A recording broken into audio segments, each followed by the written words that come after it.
రేపటి నుంచి పార్లమెంట్ సమావేశాలు ప్రారంభమవుతున్న వేళ ఏపీ ప్రత్యేక హోదా అంశం మరొకసారి తెరపైకొచ్చింది. రక్షణ మంత్రి రాజ్నాథ్ సింగ్ నేతృత్వంలో జరిగిన అఖిలపక్ష సమావేశంలో ప్రత్యేక హోదా అంశాన్ని ప్రస్తావించారు వైసీపీ ఎంపీలు. బీహార్కు ప్రత్యేక హోదా ఇవ్వాలంటూ ఆర్జేడీ, జేడీయూ అఖిలపక్ష సమావేశంలో డిమాండ్ చేయగా వైసీపీ ఎంపీలు ఏపీకి కూడా స్పెషల్ స్టేటస్ ఇవ్వాలని కోరారు.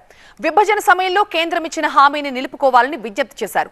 ఈ క్రమంలోనే ఏపీ ప్రత్యేక హోదా అంశం మళ్లీ రాజకీయ మంటలు రేపుతోంది. ఢిల్లీ వేదికగా టీడీపీ, వైసీపీ మధ్య స్పెషల్ స్టేటస్ ఫైట్ నడుస్తోంది.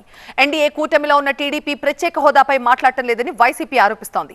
అయితే తమ ముందు చాలా అంశాలు ఉన్నాయని, వాటన్నింటిపైన పార్లమెంట్లో మాట్లాడతామంటూ టీడీపీ కౌంటర్ ఇవ్వడం కాకరేపుతోంది.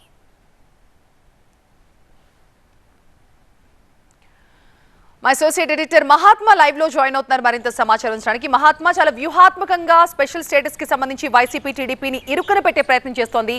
మరి టీడీపీ సమాధానం ఏంటి? దీని మీద తెలుగుదేశం పార్టీ తరఫున హాజరైన లావు కృష్ణదేవరాయలు ఆల్రెడీ మాట్లాడారు. ప్రత్యేక హోదా అనే కాదు, ఓవరాల్గా ఆంధ్రప్రదేశ్ రాష్ట్రం ఎదుర్కొంటున్న అనేక సమస్యలు ఉన్నాయి. అందులో గత 5 ఏళ్ల కాలంలో జరిగిన ఆర్థిక విధ్వంసం, ఆర్థిక వ్యవస్థకు జరిగిన నష్టం, ఇవన్నీ కూడా చర్చించాల్సిన అంశాలేనంటూ ఆయన మాట్లాడారు. ముఖ్యంగా ఇప్పుడు ఈరోజు జరిగిన ఆల్ పార్టీ సమావేశం అన్నది ఈ బడ్జెట్ సెషన్ని ఎలా నిర్వహించాలి అన్న దాని మీద తప్పితే ఇక్కడే డైరెక్ట్ ఇష్యూస్ని లేవనెత్తడానికి ఇది వేదిక కాదు. దానికి సంబంధించిన వేదిక పార్లమెంటే. పార్లమెంటు సమావేశాల్లో తాము ఇంకా అనేక అంశాలు లేవనెత్తాల్సింది ఉన్నాయి. ఆంధ్రప్రదేశ్ పునర్విభజన చట్టంతో మొదలు పెడితే ఎన్నో ఇష్యూస్ని డిస్కస్ చేయాల్సి ఉంది.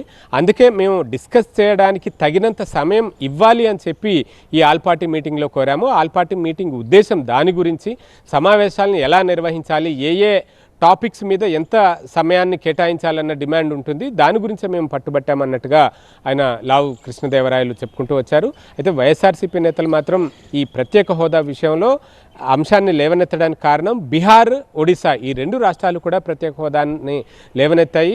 బీహార్లో ఇటు ఎన్డీఏ మిత్రపక్షంగా ఉన్న జేడీయూ మాట్లాడింది. అలాగే అక్కడ ప్రతిపక్షంగా ఉన్న ఇండియా కూటమిలో ఉన్న ఆర్జేడీ సైతం ఈ అంశాన్ని ప్రస్తావించింది. అంతేకాదు చిరాగ్ పాస్వాన్, ఎన్డీఏలోనే ఉన్న చిరాగ్ పాస్వాన్ కూడా తమ రాష్ట్రానికి ప్రత్యేక హోదా కావాలంటూ ఆయన కూడా ప్రస్తావించారు. ఇటు ఒడిశాకు సంబంధించి బీజేడీ నేత సస్మిత్ పాత్ర కూడా ఈ అంశాన్ని లేవనెత్తారు. ఆ సందర్భంగా అధికార కూటమిలో ఉన్న 2 రాజకీయ పార్టీలే డిమాండ్ చేస్తున్న నేపథ్యంలో ఈ మొత్తం వ్యవహారం మీద పునరాలోచించుకోవాల్సిన అవసరం అయితే ఉంది. ప్రత్యేక హోదా ఇక మీదట ఎవరికి ఇవ్వకూడదు అన్న నిర్ణయం నుంచి తమ నిర్ణయాన్ని మార్చుకోవాల్సిన అవసరం ఉంది అంటూ బీజేడీ నేతలు చెప్పుకుంటూ వచ్చారు.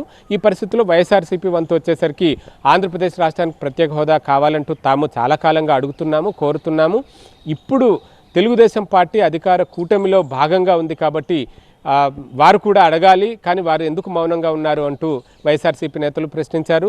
కాంగ్రెస్ నేత జైరాం రమేష్ సైతం ఇదే విషయాన్ని ట్వీట్ రూపంలోనూ వెల్లడించారు. టీడీపీ మౌనాన్ని ఆశ్రయించింది, సైలెంట్గా ఉండిపోయింది. అటు బీహారు, ఒడిశా రాష్ట్రాల వాళ్ళు ప్రత్యేక హోదా అడుగుతూ ఉంటే టీడీపీ మాత్రం నోరు మెదపకుండా ఉండిపోయిందంటూ ఆయన సైతం ఆరోపణలు చేశారు. కానీ టీడీపీ నేతలు మాత్రం ఇది వేదిక కాదు, ఏ అంశం గురించి అయినా అడగడానికి ఆల్ పార్టీ సమావేశం అన్నది వేదిక కాదు, ఆ వేదిక పార్లమెంటే. పార్లమెంట్లోనే తాము ఇంకా అనేక అంశాలు లేవనెత్తుతాము, అప్పుడు ప్రజలే చూస్తారు ఏం అంశాల గురించి ఏం అడుగుతున్నాం అనేది ప్రజలే చూస్తారు అన్నట్టుగా ఆయన చెప్పుకుంటూ వచ్చారు.